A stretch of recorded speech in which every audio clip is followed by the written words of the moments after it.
मारनाथा। प्रभु यीशु मसीह के सुंदर नाम से आप लोगों को फिर से स्वागत है। आज हम देखेंगे प्रभु परमेश्वर फादर एम देवदास पिता को जो जो बातें बताया करते थे उसी फादर एम देवदास पिता ने कैसे काम करते थे। उनके साथ कुछ और प्रभु के दास रहते जो प्रभु का सेवा करते थे। उनमें से प्रभु का दास बड़े बाबू को फादर एम देवदास पिता ने कहे यूहन्ना 14 को अंग्रेजी में छपा के दूसरी जातियों दूसरे भाषाओं के पास पहुंचाने को कहे ताकि वहाँ के लोगों भी प्रभु का वचन पढ़ पाएंगे और प्रभु के पास रह पाएंगे। यहाँ वचन कहता है आत्मा का वरदान हमारे लिए परमेश्वर भरपूर रखे हैं, जैसे कि परिभाषा और भविष्यवाणी, कहना और सुनाना, वो चाहे बच्चा हो जवान या बूढ़े, सभी प्रभु का बेटा और बेटियां हैं। बूढ़े लोगों को आत्मिक दर्शन को वचन में योएल 2 अध्याय 24वां वचन में तब खाली अन्न से भर जाएंगे और रसकुंड नया दखमुख और ताजे तेल से उमड़ेंगे। उस दिन जवानों दर्शन, बूढ़े सपने और बच्चे भविष्यवाणी वचन कहेंगे। वचन को बच्चे को सिखाना जरूरी है ताकि वो परमेश्वर के लिए भविष्यवाणी वचन प्रचार कर सके। इसके लिए प्रार्थना करिए। प्रभु राज्य का सेवा का अनुभूति के लिए बाइबल मिशन का लोगों प्रार्थना करिए। बाइबल मिशन का अनुभूति रहने वाले लोगों भर उठ के घुटना देना है। हर एक दिन प्रभु का शरीर पाना चाहिए। प्रभु ने हर दिन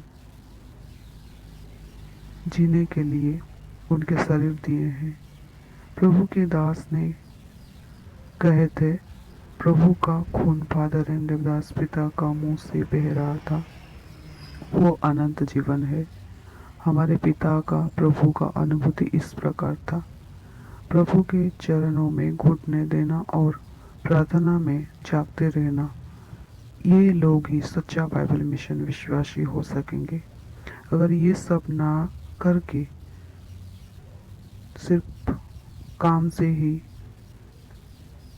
बोलते रहेंगे तो सिर्फ नाम से ही विश्वासी रह जाएंगे।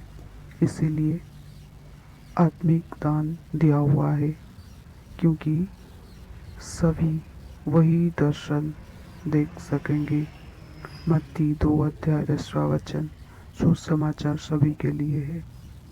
पहला कुरिन्थियों 12 अध्याय 8वां वचन से 10वां वचन तक लिखा है, क्योंकि एक को आत्मा के द्वारा बुद्धि की बातें दी जाती है और दूसरे को उसी आत्मा के अनुसार ज्ञान की बातें।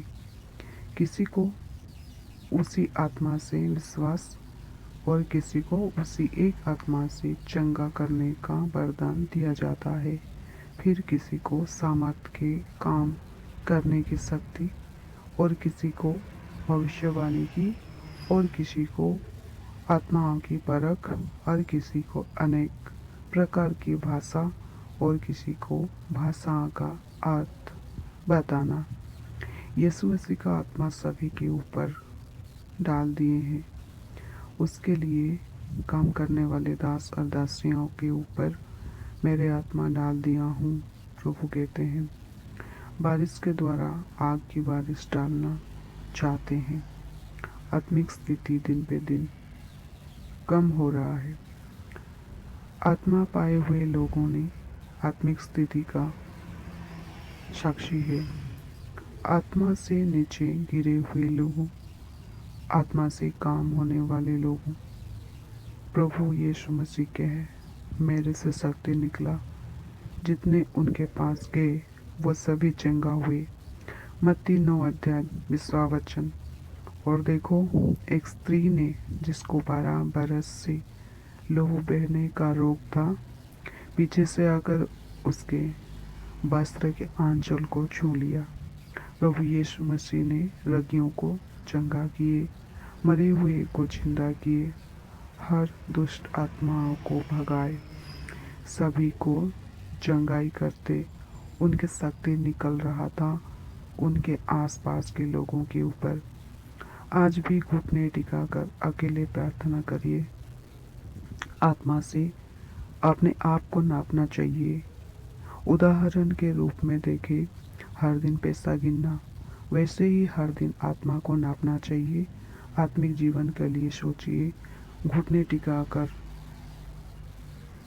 पश्चाताप करिए, प्रभु यीशु मसीह को पूछिए, उनको विनती करिए।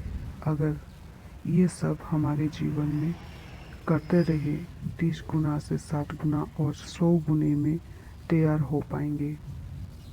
प्रभु के वचन पर चलने वाले और प्रभु के आत्मा से काम करने वाले लोगों, आज हम देखेंगे कितना लोगों ने अपना जीवन में मांगे और किस तरह उनको मिला था। पहला राजाओं 1 अध्याय 30वां वचन, उसके जीवन की शपथ, जैसे मैंने तुझसे इस्राएल के परमेश्वर यहोवा की शपथ खाकर कहा था, तेरा पुत्र सुलेमान मेरे बाद राजा होगा और वो मेरा बदले मेरी गद्दी पर विराजेगा। वैसे ही मैं निश्चय आज के दिन करूँगा। सुलेमान की माँ बेतशेबा ने अपना बेटा सुलेमान को राजा बनाने के लिए राजा दाऊद के पास विनती की और उनका मांगा पूरा किए सुलेमान को राजा बनाकर। वैसे ही अपने जीवन के लिए किस तरह प्रभु के पास प्रार्थना विनती करना चाहिए। मुझे पुत्र दे, हाना ने विनती प्रार्थना की। पहले शमूएल 1 अध्याय 11वां वचन में, और उसने यह मन्नत मानी, हे सेनाओं का यहोवा, यदि तू अपनी दासी के दुख पर सचमुच दृष्टि करे और अपनी दासी का पुत्र दे, तो मैं उसे उसके जीवन भर के लिए यहोवा को अर्पण करूंगी और उसके सिर पर छुरा फिरने ना पाएगा। वो प्रभु को विनती प्रार्थना किए और पाए। आत्मा से पुकारे, प्रभु ने उनका सुने। आत्मा से भरे हुए लोगों के बातें सुन के प्रभु के पास रहने से, भजन संहिता 23 अध्याय उसका 4वां वचन में, चाहे मैं घर अंधकार से भरी हुई तराई में होकर चलूं, तो भी हानि से ना डरूंगा, क्योंकि तू मेरे साथ रहता है। तेरे सोंठे और तेरी लाठी से मुझे शांति मिलती है। प्रभु को देखने वाले लोगों, दिन पे दिन प्रभु के साथ रह के प्रार्थना करिए, उनके लिए तैयार रहिए। आत्मा से बढ़िए। अगर आत्मा से बढ़ेंगे तो प्रभु के साथ उनके राज्य में ले जाएंगे।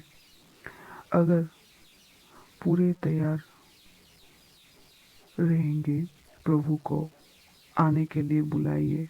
वचन को आत्मा में रखिए, अच्छे से बांध कर रखना चाहिए। प्रभु यीशु मसीह हमें कह रहे हैं, प्रकाशित वाक्य 3 अध्याय 11वां वचन में, मैं शीघ्र ही आने वाला हूँ। जो कुछ तेरे पास है उसे थाम रहे कि कोई तेरा मुकुट छीन ना ले। हमारे विनती से प्रभु उनके साथ ले जाने के लिए जब आएंगे, तो उनके साथ जाने का भाग्य पाने के लिए प्रभु इस वचन को सुनने वाले सारे लोगों को आशीष दे। आमीन।